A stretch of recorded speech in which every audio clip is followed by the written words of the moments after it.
500 গেল, 500 গেল, 1000 গেল।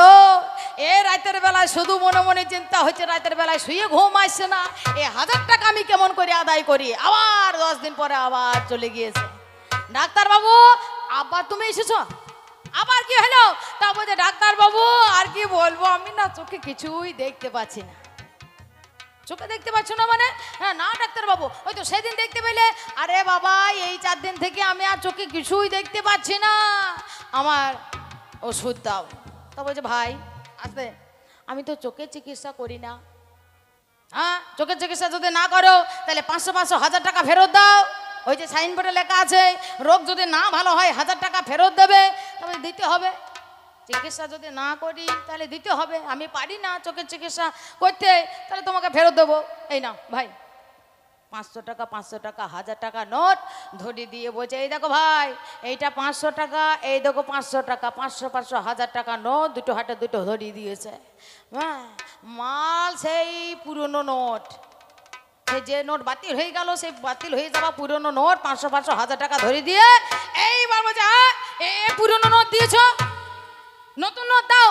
এই তুমি যে কোনো বলছে আমার চোখে কিছুই দেখতে পাচ্ছি না, আবার কোনটা পুরনো নোট, আবার কোনটা নতুন নোট, কোনটা বাতিল হয়ে যাবা নোট, সব তো তোমার মনে আছে। দাও 500 টাকা। হ্যাঁ, এ মাল করতেছে যে চালাকি। আরে যত করবে চালাকি তত বুঝবে তোমার এই চালাকি জ্বালাকি। হে কৃষ্ণ, এই রণভূমি, এই কুরুক্ষেত্রের মধ্যখানে তোমার এই ধর্মযুদ্ধ চালু হলো কেন? বাকি অন্য অনেক জায়গা আছে, সেই জায়গায় এই ধর্মযুদ্ধ হলো না কেন? আর বলো, এটা ধর্মযুদ্ধ হয়েছে তো ধর্মপুত্র যুধিষ্ঠির, সে স্বয়ং ধর্মরাজ হয়ে সে কি ধর্মযুদ্ধ করে গেছে? তুমি আমাকে জবাব দাও। আমার পাল্লাদার আপনাদের কাছে এসে, আপনাদের কাছে হেসে, আপনাদের কাছে বসে বলে গেছে অনেক কথা। আমাকে বলছে তোমার ছেলেরা মরে যাবে, তোমার ছেলেরা বাঁচবে না। কেন বাঁচবে না? অন্ধের বীর্যে বিধবা রজে যে সন্তানের জন্ম হয় সেই সন্তান কোনোদিন বাঁচে না। কে বলছে বাঁচে না? আপনারা কেউ বেঁচে নাই? হ্যাঁ, আপনারা তো বেশ বেঁচে আছেন। কারো বয়স 30, কারো 32, কারো 35, কারো 40, কারো 50, কারো 60, কারো 70, কারো 75। আপনারা বেশ বেঁচে নাই? তা আপনারা কিসের সন্তান? শুধু আমার ছেলেরা নয়, এই জগতের মাঝখানে যত যত জীবের জন্ম হয় অন্ধের বীর্যের বিধবা রজেই জন্ম হয়। নিতাই গৌর হরি বল। বাবাকে, বাবা হচ্ছে কাম। কাম কি? কাম হচ্ছে অন্ধ। নায়কের সঙ্গে নায়িকার বিয়ে হয় না, ছেলের সঙ্গে মেয়ের বিয়ে হয় না, কামের সঙ্গে রতির বিয়ে হয়। বাবা কাম আর মা রতি। বাবা কাম অন্ধ, কাম অন্ধ হয়ে মা রতির কাছে যখন যায় তখন সেই রতি ক্রিয়া করতে গিয়ে বাবার মরণ হয়। ব্রহ্ম ক্ষত ব্রহ্ম পাতনং মরণং ব্রহ্ম ধারণং জীবনং। ব্রহ্মকে যে বীর ধারণ করতে পারে তার নাম জীবন, তার নামে বেঁচে থাকা। একটা ঘুমে মরা, একটা জমে মরা, একটা কামে মরা। ঘুমে মরা মানুষ এসেছে, জীব এসেছে, এইবার যখন সময় হয় তখন আমাদের ঘুম পাই, সেই একটা মরা। জমে মরা যখন সময় হবে তখন শেষ নিঃশ্বাস ত্যাগ করবে, নিতাই গৌর হরিবল বলে নিয়ে চলে যাবে, সেটা হচ্ছে জমে মরা। আর একটা হচ্ছে কামে মরা, যাকে বলে জীবন্তে মরা। ওই কামে মরা থেকে যদি কেউ রক্ষা করতে পারে তার নাম হচ্ছে বাঁচা। তাহলে ব্রহ্ম পাতনং মরণং ব্রহ্ম ধারণং জীবনং। ব্রহ্মপাত করে পুনরায় তাকে মরা বলে, তাকে বলে কামে মরা।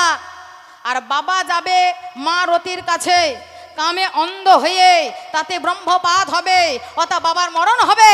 আর বাবা যদি মরণ হয় তাহলে মা সদবা থাকবে, মা বিধবা হবে। বাবা মরবে, মা বিধবা হবে, তারপর আমাদের মতো নারী এবং পুরুষের জন্ম হবে। নিতাই গৌর হরিবল হরিবল।